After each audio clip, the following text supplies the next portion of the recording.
All right, happy Thursday night. Just got back from the gym, getting my swole on again. I'm not gonna get as big as I have been, but I'm gonna get put maybe 10, 15 more pounds on additionally to this. Anyway, let's talk briefly about pace and rest times between sets. So what kind of pace should you keep? What kind of clip should you be moving at in the gym? You're trying to, you want your best crack at developing some hypertrophy, right? Hypertrophy.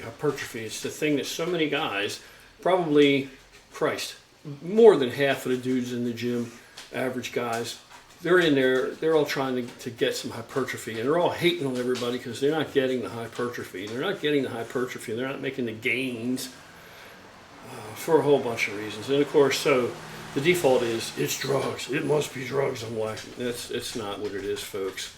That's not what it is, because they're all on gear and they still don't, So let's talk about it really briefly. Myself, personally, I keep a really quick, brisk pace in the gym. A very brisk pace.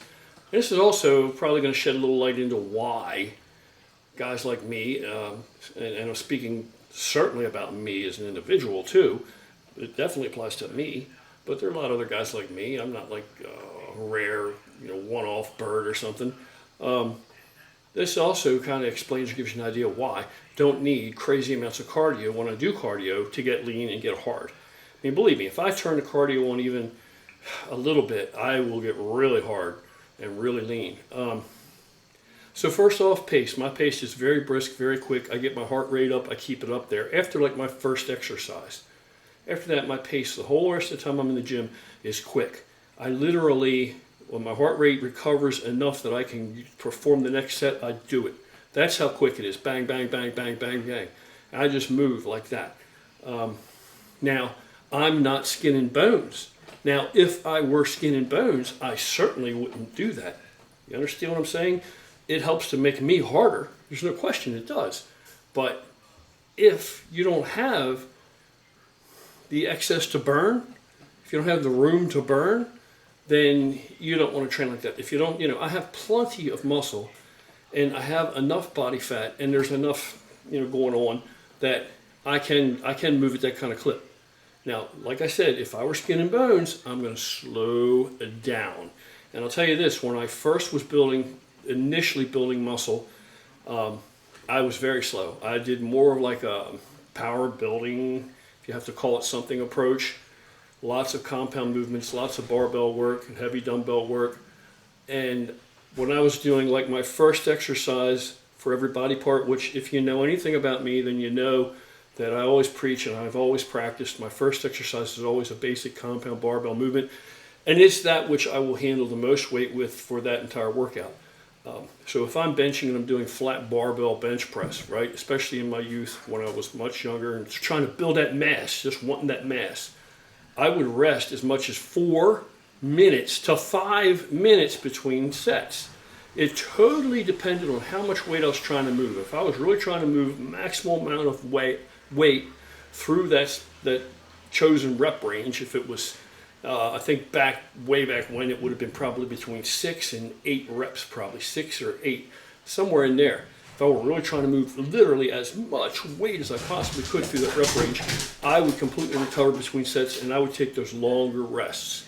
Now my pace may become more reasonable after that, but it didn't get brisk, not like now. Now, believe me, I know you might find this hard to believe if you don't have any first-hand experience with anything like this, but most guys out there, 80% of the guys out there, I'm going to say probably 85% of just the regular gym bros out there, could not keep up with me set for set, rep for rep, set for set at my pace. They just couldn't. They'd fall out. And this is also, another reason why you'll see large bodybuilders appear that they're really not doing a whole lot cardio-wise. Well, it doesn't matter what it looks like they're doing. It's what is their heart rate doing. That's what matters. I told you guys all this. What's your heart doing?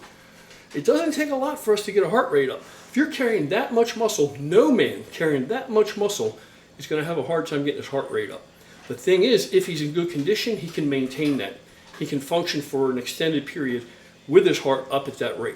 You understand what I'm saying? So it's not like the guy's in great cardio shape and he's 300 pounds, so his heart doesn't get up there and he can just run and do this and do that. His heart gets up there. It's just that he is in great shape and he can continue on. Why? Because all this muscle requires oxygen. Requires oxygen. So your heart's going to get up there and get pumping, pumping, pumping, pumping, and you're going to breathe. You're going to have to. No one with that much muscle is going to have any other alternative to it. You have to feed that muscle. For it to perform, you're burning up a lot of shit. You're burning a lot of resources.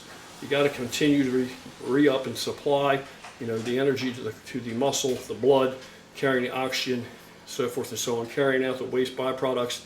So the heart's got to get up there. It's got to get up there. It's just the difference is if you're in good shape, you can go like that for a longer period of time. So that's why it may not look like a lot of bigger guys are doing a whole lot to get their heart rate up there. It's because the heart rate is up there. You just don't know that. You can't see that and judge that. But with all that muscle, believe me, the heart rate's up there. So that's that. Pace, I would use my own judgment and feel out where you should be. Now, like I said, if you're just trying to build muscle, I would slow the hell down. I would definitely slow down because I would want, my priority would be heavy, as much as I could move with good form, safely, within that established rep range, wherever your work sets are falling. If they're 10 reps, 12 reps, wherever they're falling, you want to handle as much weight as possible there, especially for that initial exercise right out of the box of your workout. So you want to rest enough to really, really recover on that first exercise. Just chill out. Now, if you're like me and you're already very muscular, turn that pace up. All it's going to do is make it harder.